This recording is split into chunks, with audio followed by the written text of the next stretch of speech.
Angers, Galerie David d'Angers, mardi 30 janvier 2018, 10 heures.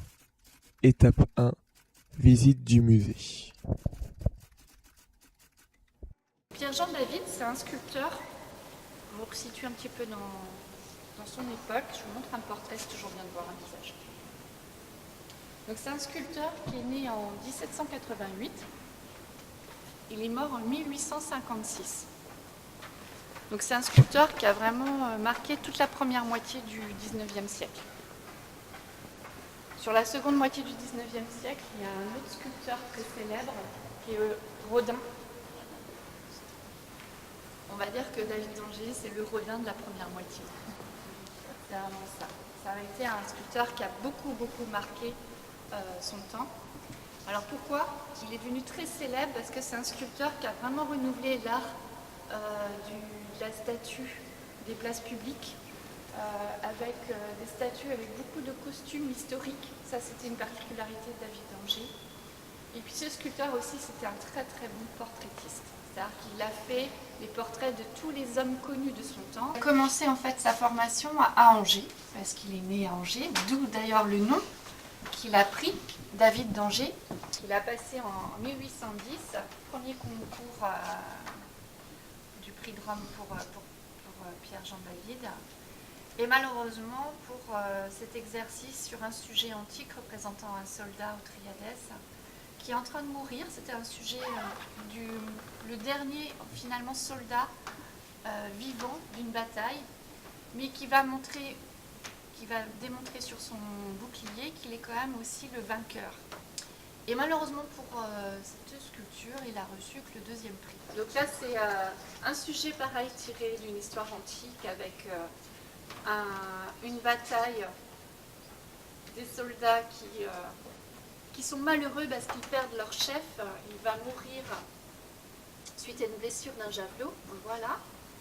Et on voit l'un de ces soldats lui apporter le bouclier de la victoire. Donc là déjà, très bon rendu du sujet. Là, David d'Angers, il a réussi ça. Et puis aussi, si vous regardez bien, ce qui a été apprécié, c'est qu'il a très bien géré tous les volumes du relief. Étape 2, les élèves jouent avec les statues.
parce que je voulais faire une activité qui touchait à l'art. Et du coup, je me suis dit qu'une activité à la Galerie David, forcément, ça touchera à l'art. Du coup, ça m'a tout de suite intéressée. Et as-tu regretté ce choix? Non, du tout. Est-ce qu'il y a une activité qui t'a plu en particulier sur les 4 qu'on a vues? Ben oui, là où on devait donner la pose des statues aux personnes qu'on avait donc à sculpter quand on était sculpteur. Et oui, c'était intéressant de pouvoir donner au corps, ou d'essayer en tout cas de donner au corps l'expression que le sculpteur de base, donc David Danger, qui avait voulu mettre sur les statues et que nous on essayait de refaire avec des corps humains. C'était, disons qu'on voyait la difficulté de la chose, etc. Et ça m'a plu. Est-ce qu'il y a une activité qui t'a moins plu? Disons que l'activité de base, la visite guidée qui était un petit peu longue peut-être, mais on apprenait quand même plein de choses, donc c'était quand même positif. Alors, d'où vous est venue l'idée, via le thème du double, de proposer cette activité? Alors j'avais envie de faire un atelier qui croise l'histoire des arts et le théâtre, puisque c'est deux matières dans lesquelles j'enseigne au lycée. Et je trouvais qu'une galerie de statues, ça pouvait être intéressant justement, avec le côté un peu drôle, que la statue devienne le modèle et que les élèves vivants deviennent des statues à partir des modèles. Donc c'est parti de là. J'ai apprécié aussi de travailler avec une médiatrice des musées d'Angers qui a pu vous donner un autre éclairage pour que vous ayez en fait deux éclairages sur le même lieu, un éclairage un peu plus sérieux et un éclairage un peu plus ludique, mais qui permet quand même, je crois, de sentir par le corps ce que peut être une statue. Et comment vous est venue l'idée des différentes activités qu'on a pu faire? Alors, il se trouve que je les ai moi-même vécues dans un stage que j'ai fait en tant que professeur. Et en faisant ce stage, je pensais à Joach Autrement. Et je me suis dit, ben voilà, c'est ces choses-là que je vais essayer de proposer aux élèves. Et est-ce que vous pensez que c'était le lieu idéal, ou est-ce que faire au musée ça aurait été aussi bien, musée des Beaux-Arts ou musée de la tapisserie? Non, je pensais que c'était vraiment le lieu le plus intéressant parce que vous êtes environné de statues. En plus, c'est des œuvres que souvent vous connaissez moins que d'autres. C'est un musée dans lequel on vient moins que dans d'autres.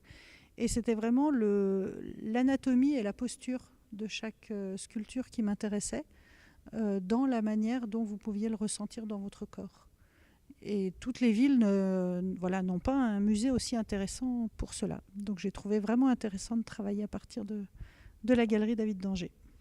Et pourquoi vous avez pensé à faire une petite visite sur l'histoire de David Danger avant de faire cette activité? Et comme je disais, pour donner un autre éclairage, pour que vous ayez aussi un éclairage plus technique d'une spécialiste de cette galerie qui a pu vous expliquer la formation et le travail de ce sculpteur. Voilà, donc il y avait comme ça deux aspects, un aspect plus sérieux et un aspect plus ludique.